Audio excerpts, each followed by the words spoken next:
وهذا سلام يا إخواني وأخواتي.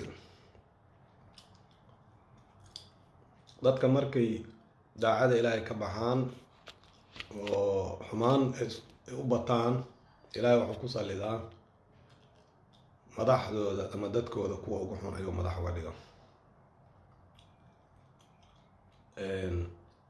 2 sano hadda ka hor maanta waxaa waaye bishu 16 waaye maay 2 sano ka hor ama 24 bilood ka hor waxay ahayd maalintii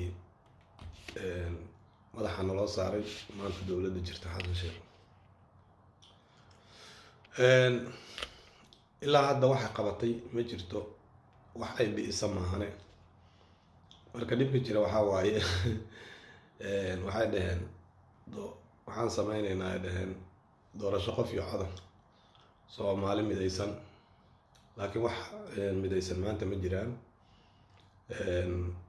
qof iyo cod wax lagu qabtana inaba la ekaatee 0% xataa lagama joogo, sababtoo ah doorasho qof iyo cod masalana waxay u baahan tahay waddanka in amnigiisa la maamuli karo, waxay u baahan tahay dadka inay diiwaan gashan yihiin, waxay u baahan tahay wax walba inay diyaarsadeen, waxaasna ma jiraan.